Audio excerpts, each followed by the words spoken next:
अब यदि हम संक्रांति करना चाहते हैं तो अंदर जाकर होती कैसे है? जिस समय में यह ट्रांसेंडेंटल मेडिटेशन महर्षि महेश योगी जी ने दिया था, तब क्या कहा जाता था? क्या बेवकूफी की बात है, भारत में लोग कहते हैं जाके ध्यान लगाओ तो ज्ञान प्राप्त हो जाएगा। कैसे हो सकता है ये? How unscientific. If you want to know the world then you should go outreach, meet the people, study the things like what Darwin has done, then you will be able to acquire knowledge. अंदर जाने से ज्ञान नहीं प्राप्त होता।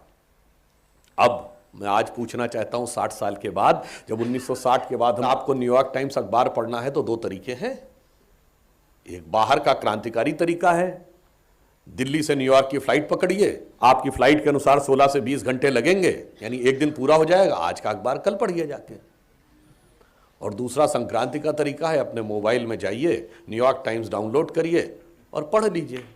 यदि आज संयोग से यदि उस समय यह विज्ञान, सोचिए उनकी दूरदृष्टि क्या थी, आज विज्ञान यहां पे पहुंचा है कि अगर हमारे हाथ में मोबाइल है, यानी एक डिवाइस है, जिसने डिवाइस बनाया है उसने सपोर्टिंग सॉफ्टवेयर भी बनाया है, और जब सपोर्टिंग सॉफ्टवेयर बना है तो कनेक्टिंग नेटवर्क भी है। तो उसी हिसाब से हमारा शरीर एक डिवाइस है, हमारी चेतना, मन, बुद्धि, चित्त, अहंकार सपोर्टिंग सॉफ्टवेयर है, और ईश्वर ने कनेक्टिंग नेटवर्क भी बनाया है। बस कनेक्शन एस्टेब्लिश करना है, ठक से डाउनलोड होता है। इसीलिए हमारे क्या कहा गया है कि जितना आप अंदर जाएंगे उतना ही ज्ञान प्राप्त होगा। जिन खोजा तिन पाइया गहरे पानी पैठ, जो बौरा बूढ़न डरा रहा किनारे बैठ।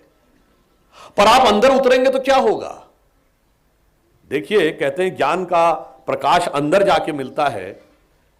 तो जो महर्षि जी ने बताया, एक छोटा सा आपको एग्जांपल दूंगा, बहुत सारे लोगों को ध्यान नहीं आता होगा कि हमारे यहां जितने भगवान हैं सब या तो काले हैं या डार्क हैं, गोरा कोई नहीं है।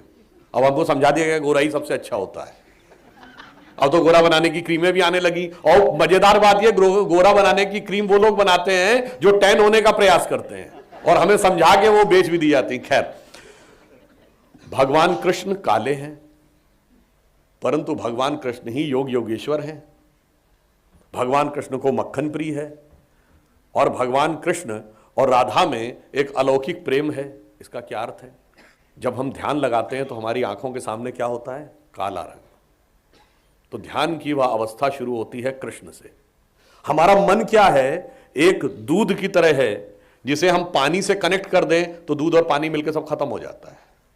परंतु जब आप ध्यान लगाते हैं, दूध को स्थिर कर लीजिए, जब सेटल हो जाता है तो दही बन जाता है, और दही को जब मथ दीजिए तो मक्खन निकलता है, नवनीत निकलता है। अब मक्खन को पानी में डाल दीजिए, वो नहीं मिलता है। इसीलिए जब आप ध्यान लगाते हैं, ध्यान को स्थिर कर लेते हैं, स्थिर करने के बाद और अंदर जाकर उसका मंथन कर लेते हैं, तब आप संसार में आ जाइए, आप निष्काम कर्म योगी बन सकते हैं। और इसीलिए जब आप अंदर जाते हैं तब आप कहेंगे राधा कृष्ण क्या है? भाई, लोगों को पता नहीं, इसलिए नहीं पता है।